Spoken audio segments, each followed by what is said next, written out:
हमारा इंडिया, हमारा भारत सबसे खूबसूरत और सबसे अच्छा और जिस देश में अनेकों ही सूरवीर योद्धा भगत भगवान के रूप में अनेकों बार आए और आते रहते हैं और सच का उपदेश देके सबको ही निहाल करते हैं। ऐसा देश जो एक सब देशों में न्यारा और प्यारा देश है।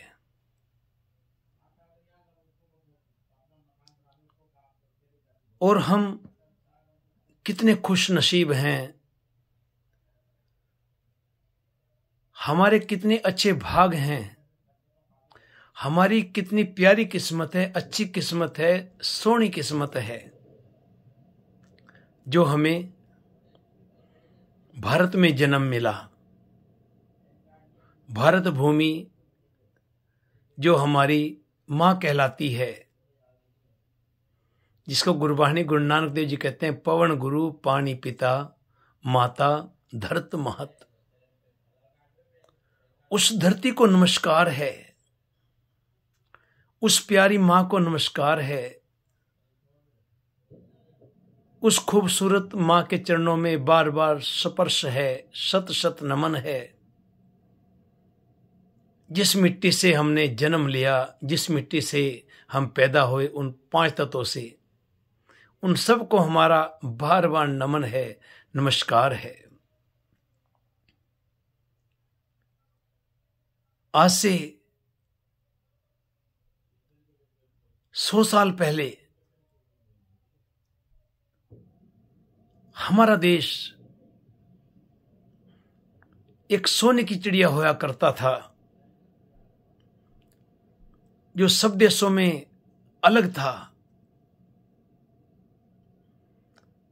और आज हम बाहर भटक रहे हैं, विदेशों में भटक रहे हैं भारतीय लोग। हमारे पैसे की इतनी कीमत थी, इतनी पावर थी कि लोग गोरे भी मजबूर हो गए वहां पर राज करने के लिए, क्योंकि उनको पता ये पावर है, सोने की खान है भारत, हीरे की खान है इंडिया। इसलिए इन्होंने वहां पे राज किया। और वहां से ही ये इंग्लैंड के गोरे हैं जो बड़े बने हैं, इनकी पावर बनी है हमारे देश को लूट कर। और आज हम भारतीय बार बार भटक रहे हैं, अनेकों देशों में जाते हैं अपने देश को छोड़कर। क्यों? काश वो समय जिस टाइम हमारा देश सोने की चिड़िया होता था, लोग हमारे देश में आते थे देखने के लिए, घूमने के लिए। लेकिन हमारे देश को हमारे लोगों ने ही, अपनों ने हमें मारा, गैरों में कहां दम था, मेरी किश्ती भी डूबी वहां जहां पानी कम था। अपनों ने ही मारा। घर का बेदी लंका ढावे, हमारे लोगों में छिपे हुए हैं। आज हम कहते हैं हमारा देश पावर में आ गया है। जब दूसरे की सरकार होती है तो कि सरकार निकम्मी है। जब अपनी सरकार होती है, जो मौजूदा सरकार है, वो कहती है, उसको पूछो भाई डॉलर इतना।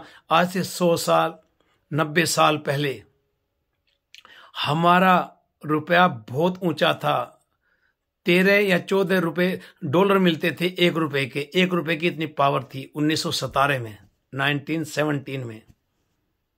लेकिन आज जब हम मौजूदा सरकार को पूछते हैं तो कहते हैं नहीं, डॉलर चढ़ रहा है, रुपया गिर नहीं रहा। जब दूसरे की सरकार होती है तो सरकार निकम्मी है।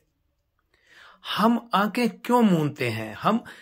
हमें जब पता है एक इंसान झूठ बोलता है, कूड़ तोलता है, सिर्फ हमारे अंदर जो जाति पाति ने घर कर लिया, ऊंच नीच ने जो घर कर लिया, हमारे देश को जो हमारे देश का जो बेड़ा गर्क किया है ना, वो जात पात ने किया है, ऊंच नीच ने किया है। आज ये देश ऊपर क्यों है, नंबर 1 पे क्यों है? क्योंकि ये देश में कोई ऊंच नीच नहीं है, बड़ा छोटा नहीं है। अगर ट्रंप राष्ट्रपति गलती करता है तो उसको भी गिरफ्तार करते हैं, लेकिन इंडिया में आज क्या है? गुंडागिर्दी है, कोई कानून की पावर नहीं है। प्रधानमंत्री अपनी मर्जी पे मर्जी करी जा रहा है, जिसको देखे उसको जेल में ठूस रहा है। जेल में ठूसना है तो अडानी को ठूसो, जेल में ठूसना है तो उन गुनहगारों को ठोको, उन गुनहगार को जेल भेजो जो गुनाह कर रहे हैं। ये क्या कर रहे हो? जो अच्छी सरकार आती है, पढ़े लिखे लोग आते हैं, उनको तुम अंदर ठोकने की कोशिश करते हो। कैसी सरकार है, कैसा कानून है? हम लोग, हिंदुस्तान की पब्लिक जैसी कोई पब्लिक है ही नहीं। इतना प्यार, इतना सम्मान आपस में है, लेकिन हमारी जब भेड़ चाल आती है ना, क्योंकि गोरों ने हमको गुलाम बनाना सिखा दिया है। हमारे देश में जाके, हमारा देश राजा होता था, लोग वहां के राजा होते थे, महाराजा होते थे, लेकिन आज वहां पे सब गुलाम बन गए हैं। उनके खून में गुलामगिरी है, वो फिर अब आज भी गुलामगिरी ढूंढते हैं। तो हम कहां हैं? हम क्या सोच रहे हैं? क्योंकि देश हमारा है, देश की डोर पब्लिक के हाथ में होती है, देश को पब्लिक चलाती है, पब्लिक के पैसे से देश चलता है, प्रधानमंत्री के पैसे से नहीं। प्रधानमंत्री को सिर्फ जिम्मेदारी दी जाती है, लेकिन आज जगह जगह पे फोटो प्रधानमंत्री की लगाई हुई हैं और कहते हैं ये मोदी दे रहा। मोदी के बाप का है क्या? या कांग्रेस के बाप का था क्या? किसके बाप का है? ये हिंदुस्तान हमारा है, हम सब का, हिंदू, मुस्लिम, सिख, ईसाई, आपस में सब भाई भाई। वहां पे सबके खून से वो हिंदुस्तान बना है, सबने अपना खून दिया है, खून से सींचा है। क्योंकि देश ऐसे नहीं बन जाते, दुनिया में कुर्बानी क्यों समा जलाई जाती है। जब धर्म पे संकट आता है तब जान गंवाई जाती है। ए दुनिया वालों, दुनिया में वो जीना क्या जीना है, वो जिंदगी जिंदगी जिंदगी है।